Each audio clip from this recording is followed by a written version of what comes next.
Jakwan Musto. Oh, Jakwan Musto. Ibu lihat lagi, baru sampai Marisa tadi, Pak. Itu Denis ya? Iya, Bu. Oke, Denis waktu itu pernah punya kakak ya? Yang di mana? Di Solo apa di Undip? Di Solo, Bu. Oh iya, pernah ketemu. Iya. Gilang udah, Isan udah, tadi sampai mana Bu? Rahmadira. Oh, Rahmadira ada 2 ya? Oh enggak. Rahmadira, Nicholas, Rifki, Rosalia, Safira, Siva, Gabriel, Isan. Oke. IPA 4. Tentang TTS kalian baru 21 yang ngumpulkan ya. Jadi masih 15 lagi. Minggu depan harus sudah selesai semuanya ya. Oke, kita mulai ke materi ya supaya memanfaatkan waktu. Nanti kalau umpamanya terjeda kurang waktu, kamu tetap di tempat ya. Kita tambahkan waktu ya. Iya, Bu.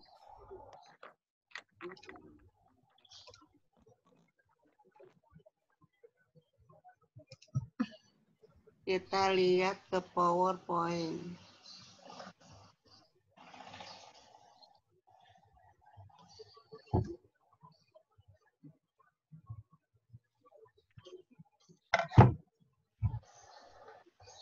Wow. Nah.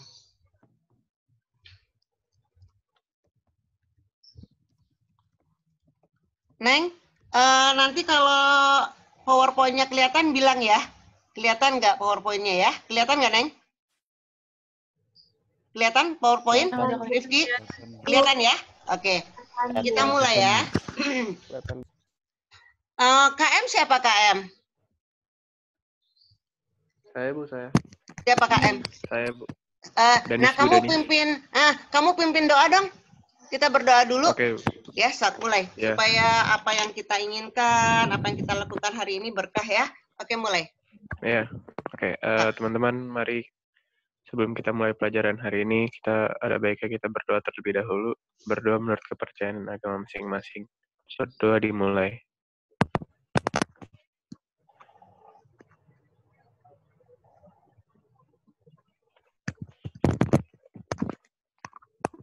Berdoa selesai. Ya, kita mulai ya. Ibu ulangi lagi ya, TTS minggu depan sudah semua masuk ya.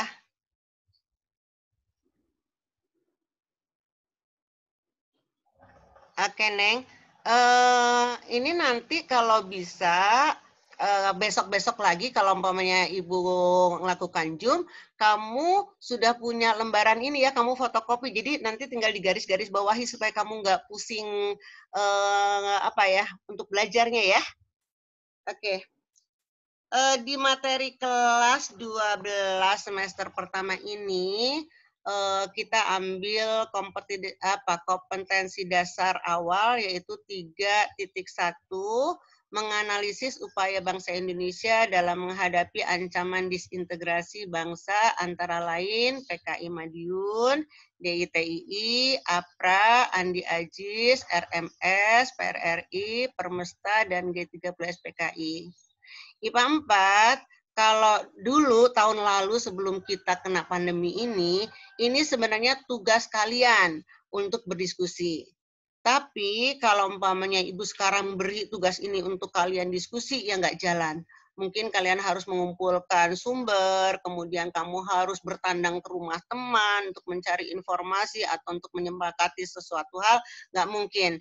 Makanya sekarang ya kita konsekuensi bersama. Ibu ngomong terus ya kamu ngantuk, pokoknya masuk ke memori kamu ya.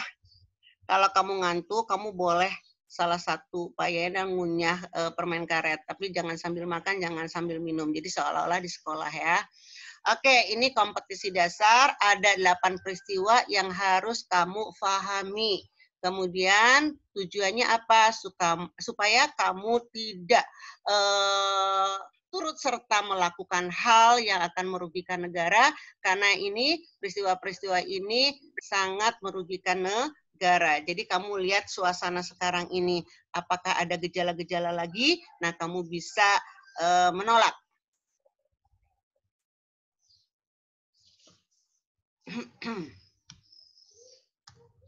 Kemudian pengertian disintegrasi. Jadi judulnya adalah gangguan keamanan dan disintegrasi.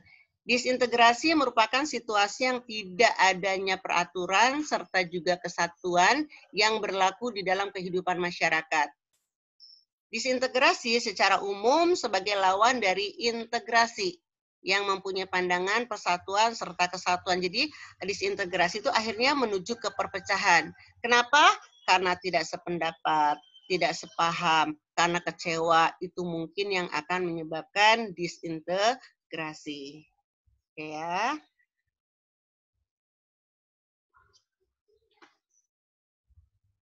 Nah, sekarang kita lihat gangguan keamanan.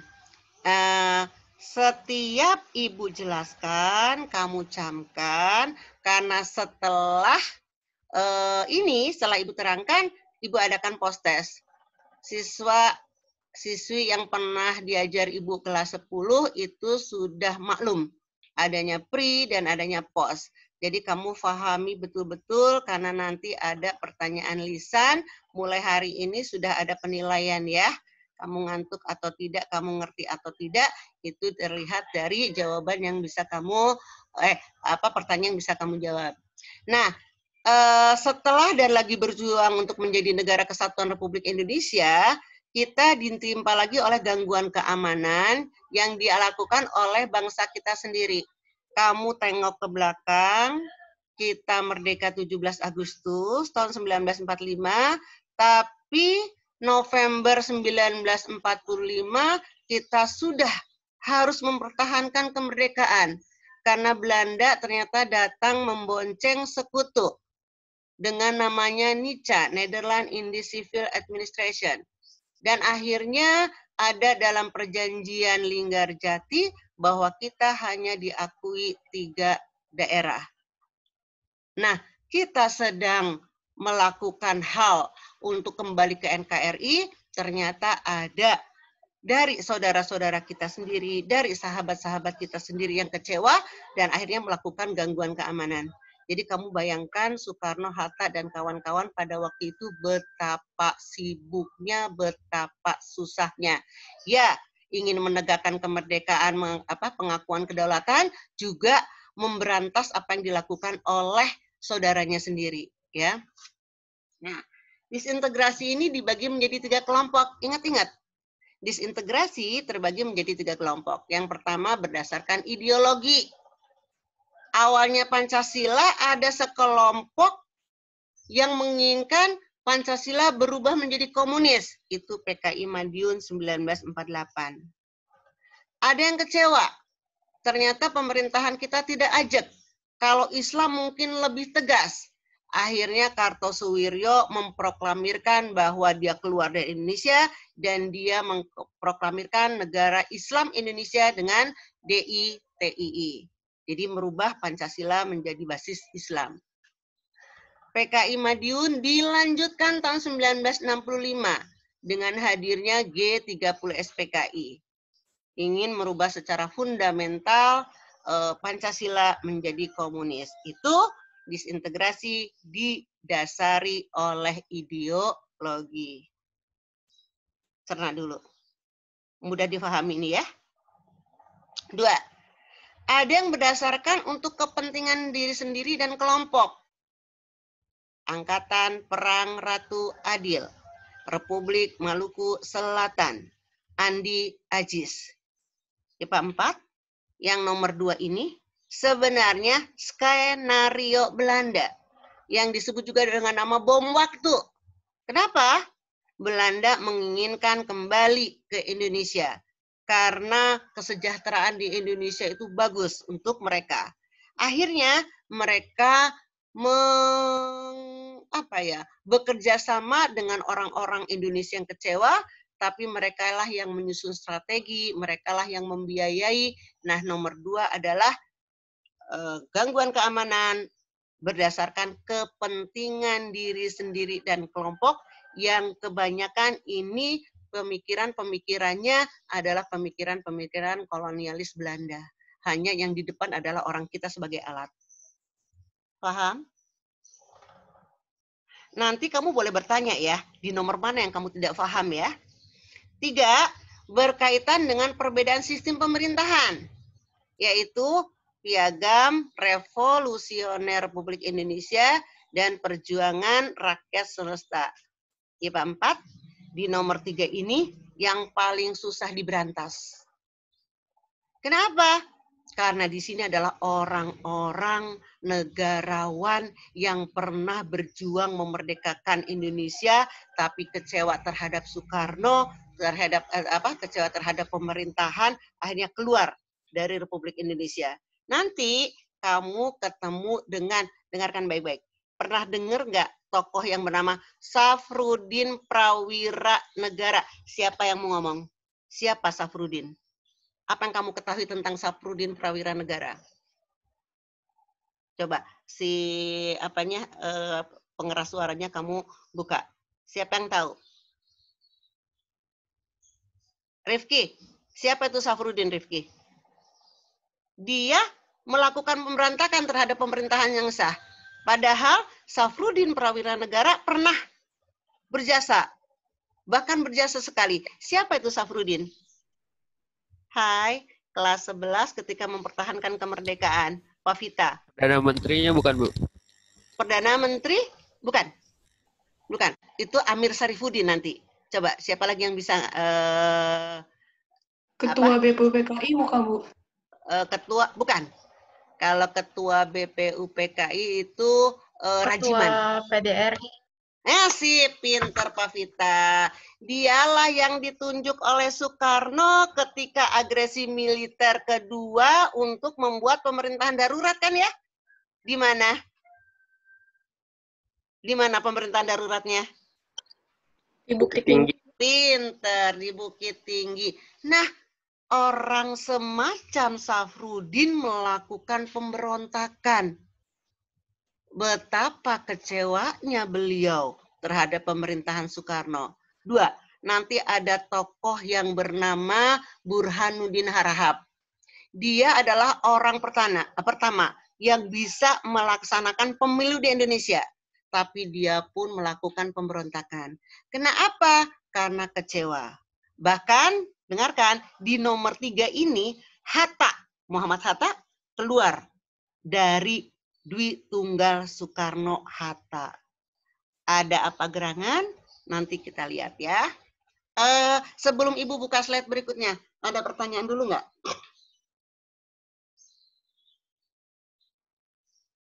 Sementara paham? Paham, Bu. Paham, oke. Kita lanjutkan ya. Tapi sambil dicerna ya, pagi-pagi kamu baru... Kenapa ada yang tanya? Enggak, Bu. Saya mau itu tolong slide sebelumnya bisa nggak, Bu? Oke. Saya mau lihat sebentar, Bu. Lihat sekilas. Nih. Tolong ke slide sebelumnya. Ini slide sebelumnya. Oke. Oh iya, makasih, Bu. Udah begitu aja, hanya dibaca aja ya. Oke ya. Ya, nanti tapi kamu bertanya ya, kalau yang nggak paham ya, apa itu bom waktu kah, atau kenapa 3, kenapa 1, oke kita lanjutkan ya. Nah, disintegrasi pertama, gangguan pertama ketika kita sedang mempertahankan kemerdekaan, yaitu datangnya dari PKI, dikenal dengan nama PKI Madiun, ingat-ingat, nanti kamu boleh download ya. PKI Madiun ini 18 September 1948, Musso memproklamirkan negara Republik Indonesia Soviet. Jadi kita berdampingan dengan Soviet komunis. Arafi ya ini ya? Arafi, rambut kamu udah panjang banget ya? Kan kamu lihat di situ ada bendera ya. Bendera komunis adalah Palu Arit. Kenapa harus Palu Arit? Ini kan filosofi ternyata. Kenapa yang dipilih oleh golongan komunis adalah Palu Arit? Palu melambangkan Petani, Bu. Buruh. Arit petani karena mereka lah yang akan diperjuangkan ya oleh orang-orang komunis. Mereka dianggap sebagai orang kalangan paling bawah, paling menderita. Makanya mereka lah yang akan diperjuangkan. Makanya dibuatlah lambang Palu Arit, dan lambang ini pernah membuat kengerian sendiri bagi bangsa Indonesia dari 48 sampai 65. Makanya kita juga masih harus hati-hati. Kemudian yang gambar berikutnya, yang ini mereka sedang kampanye. Kemudian inilah yang bernama Munawar Muso. Ya, ini yang nanti menggerakkan komunis. Kemudian yang sebelahnya adalah Amir Syarifuddin. Nah, ini adalah Amir Syarifuddin. Ya. Kemudian yang gambar berikutnya itu sebenarnya suasana tahun 1966. Soeharto sedang melakukan berling, bersih lingkungan. Mau paham PKI, mau nggak tahu PKI, mau tahu sedikit PKI, pokoknya rumahnya deket toko PKI, udah langsung digusur kayak gitu. Itu nanti ya, tahun 1965 ya. Itu mah hanya gambarnya dulu. Dah, kita buka slide berikutnya ya. Tar. Ibu sedikit cerita tentang Muso. Muso ini bernama Munawar. Tapi ada yang ngomong, ada yang menyebutkan, Muso sendiri karena dia paham banget, karena dia kaki tangan Soviet, katanya Muso ini sebenarnya singkatan dari mulutnya Soviet. Mulut fungsinya apa? Informan kan? Jadi sebenarnya namanya Munawar, tapi kemudian diberi nama Muso, karena dialah yang paham sekali tentang komunisnya di Soviet. Di sini kamu mau tanya apa dulu dong? Kantuknya hilangin dulu.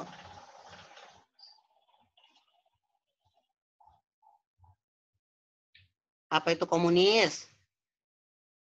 Apa itu Marxis? Apa itu sosialis? Ntar ya, Ibu nanti beritahu ya. Nah sekarang PKI Madiun. Apa sih latar belakangnya? IPA 4.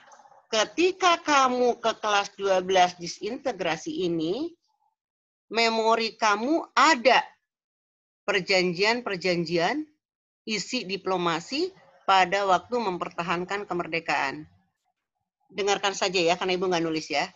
Apa yang melatar belakangi adanya PKI Madiun, adanya perjanjian Renville. Apa sih isi perjanjian Renville? Ibu ingatkan. 1. Indonesia diakui hanya Jawa Tengah dan Sumatera. Padahal sebelumnya ada dalam perjanjian Linggarjati diakui 3 kan ya? Jawa, Madura, Sumatera. Nah, karena Belanda selalu melakukan aksi kolonial, akhirnya PBB dan Amerika membantu Indonesia memperbaiki perjanjian Linggarjati, merugikan Indonesia. Diadakanlah satu perjanjian di kapal Inggris Renville yang sedang berlabuh di Tanjung Priuk. Dan ternyata isinya bukan membantu Indonesia, tapi bahkan lebih merugikan Indonesia. Kenapa? Jawa, Madura, Sumatera.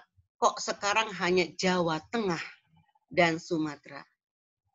Bahkan 2. Tentara-tentara yang ada di kantong Jawa Barat dan Jawa Timur harus long march menuju daerah istimewa Yogyakarta dan Jawa Tengah.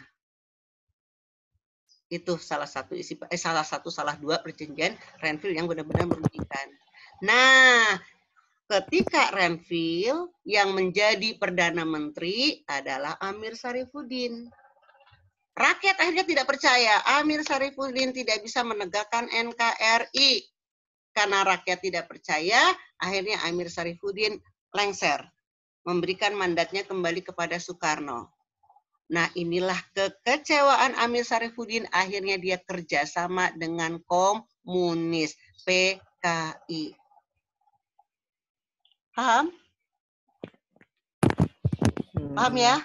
Kamu jangan diam aja atuh. Jadi ada kontak. Mana yang nggak paham? Ibu ulangi lagi. Ibu ulangi lagi dulu ya. Saya ada yang tanya. Nah, siapa yang mau nanya? Siapa yang mau nanya? Gimana? Danis, Bu Danis. Sobat Danis, gimana Danis?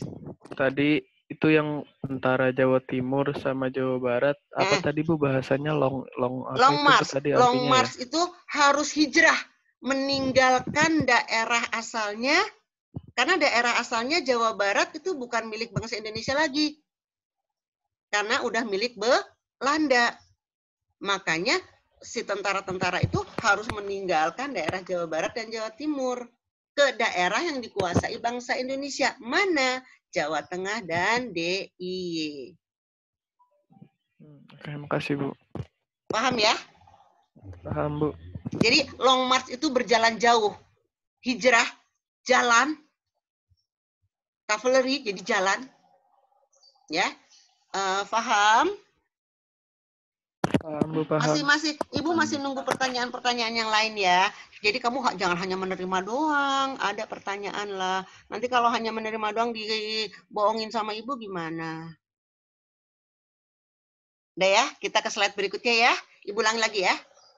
Apa yang menyebabkan PKI Madiun gara-gara perjanjian Renville? Kabinet pada waktu itu oleh Amir Syarifuddin. Amir Syarifuddin dianggap tidak mampu mempertahankan NKRI.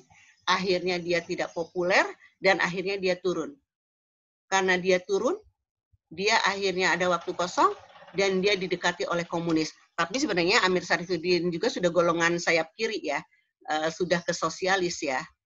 Jadi dengan datangnya Musso akhirnya klop dengan Amir Syarifuddin. Kita lihat berikutnya. Sebelum kita ke pemberontakan PKI, kita lihat dulu latar belakang. Bagaimana sih bangsa Indonesia kok sampai kenal komunis? Kamu ingat-ingat ketika Pak Oji ngajar di semester 3 atau semester 4, ini pergerakan nasional. Kita lihat ya, kenapa Indonesia bisa mengenal komunis. Tahun 1914 ada seorang tokoh Belanda yang bernama Hans Nevlid. Dia kemudian melarikan diri dari Belanda karena dia punya ajaran pengikut Marxis, pengikut Karl Marx. Nah akhirnya karena tidak populer di Belanda, dia bawa ke jajahan Belanda. Sebenarnya tidak populer juga, hanya karena dia ketemu tokoh yang bagus, tokoh yang tepat bernama Semaun dan Nyoto yang ada di Sarekat Islam. Semaun dan Nyoto tertarik dengan ajaran Marxis. Akhirnya Semaun dan Nyoto punya strategi. Marxis ini bagus untuk kalangan buruh dan tani demi kesejahteraannya. Oleh karena itu, masyarakat Indonesia harus paham Marxis. Tapi karena Marxis tidak populer, akhirnya strategi Semaun Nyoto bagaimana? Masukkan Marxis ke partai atau organisasi besar. Organisasi besar itu pada waktu itu adalah Sarekat Islam di bawah pimpinan Hos Cokro Aminoto. Masih ingat ya? Nah, akhirnya Marxis dibawa ke Sarekat Islam. Akhirnya ada dua haluan di Sarekat Islam. Ada Sarekat Islam Merah yang beraliran komunis Marxis, ada Sarekat Islam Putih yang murni, pimpinan Hos Cokro Aminoto dan Abdul Muiz. Akhirnya si SI Merah oleh Hos Cokro Aminoto dilempar dan didirikanlah tahun 1920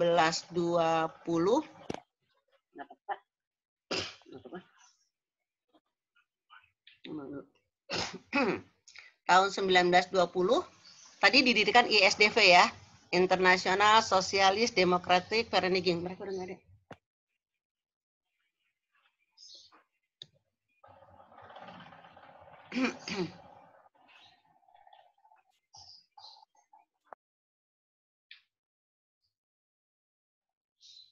Oke. Jadi ini aja nggak dipakai.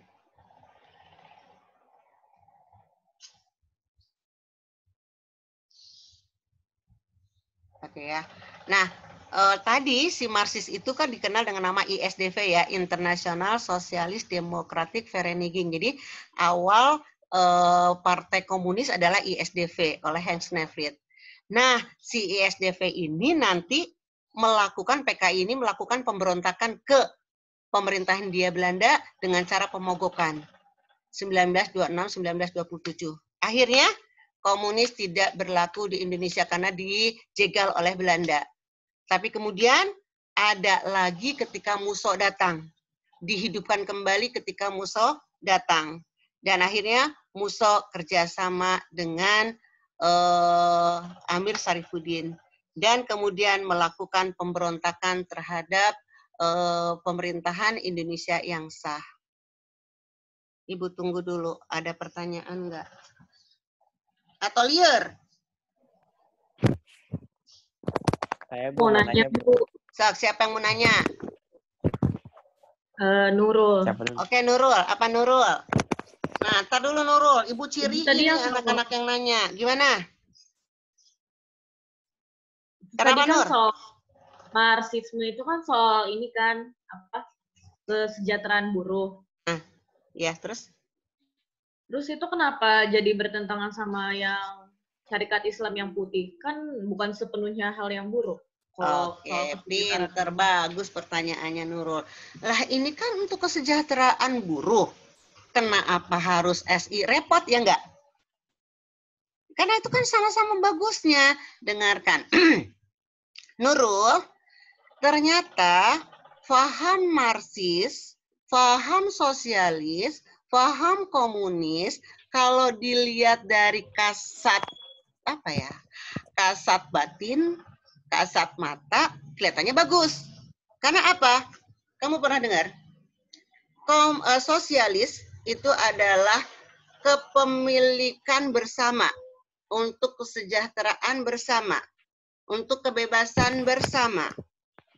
Nah, untuk kebebasan bersama ini, caranya kita tidak boleh ada yang mengendalikan. Itu kata 3 ajaran itu. Siapa yang mengendalikan kebebasan manusia? Pertama adalah agama. Sampai di sini Nurul paham? Jadi simpulkan Nurul. Jadi kalau gitu Marxis, sosialis, komunis mengarah kepada paham ya? Iya, iya. Apa? Iyahnya apa? Itu yang apa? Tak yang mengakui. nggak ada agamanya, jadi kita ngikutin aturan agama. Iya, bahkan sama sekali ada yang mengatakan tidak mengadakan atau tidak menghadirkan Tuhan. Tidak percaya kepada Tuhan karena Tuhan mengendalikan kan, membuat manusia akhirnya nggak boleh ini, nggak boleh itu, banyak peraturan. Bagaimana dengan syarikat Islam? Ya nggak bisa dong, ya nggak? Iya. Paham Nis? Paham Afari? Paham Jadi- Tatar? Afari Arafi. Kenapa jadi apa? Jadi Marxisme itu pokoknya tidak bertuhan gitu ya, Bu. Nanti mengarah ke sana. Tapi orang-orangnya yang turut serta di Marxis ada yang bertuhan. Tapi dengan kata-kata bahwa kebebasan manusia lah jangan sampai ada yang menghalangi. Bahkan Marxis, Karl Marx mengatakan bahwa sebenarnya agama adalah ciptaan manusia sendiri. Tuhan adalah halunya manusia. Ngeri kan? Kalau kita sebagai umat yang beragama, kita punya kitab, ada kok syariatnya. Syariat Islamnya, syariat Nasraninya, syariat Budanya, syariat apa, ada kan? Nah mereka itu penghalang. Itu penghalang gerak mereka. Jangankan Tuhan. Si pemerintah pun mereka tidak percaya karena akan membatasi gerak mereka. Makanya syarikat Islam nggak mau bertentangan banget dong. Paham ya? Sedikit paham deh, kalau nggak mau paham. Jadi, iya. Oke ya? Jadi perbedaan Marxisme sama komunisme apa ya, Bu? Oke, Ibu. Ini sekarang yang nanya masih Denis apa siapa? Saya. Ya. Danis ya, oke Danis. Kita mulai ya. Ratusan tahun sebelum Masehi ada teori yang dikenal dengan nama sosialis, bahwa manusia hidup ditakdirkan homo socius, saling bermasyarakat. Tapi masyarakat ini harus mendapatkan kebebasan. Mereka hidup secara menyenangkan. Tidak ada aturan-aturan yang mengikat sehingga tumbuh kembangnya mereka bebas.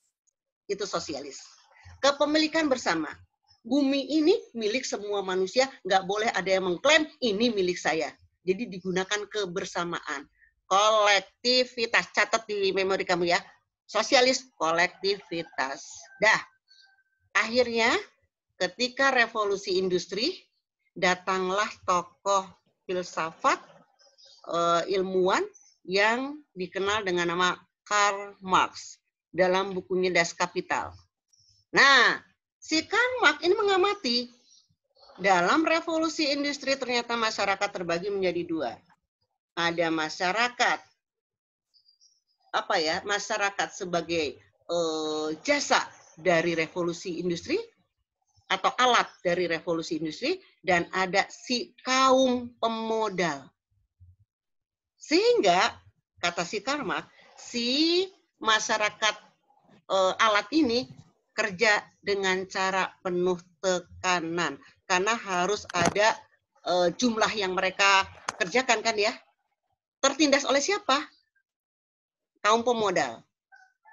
Nah, Marx mengatakan bahwa nanti si golongan proletar ini, kaum yang tertindas ini bisa memenangkan golongan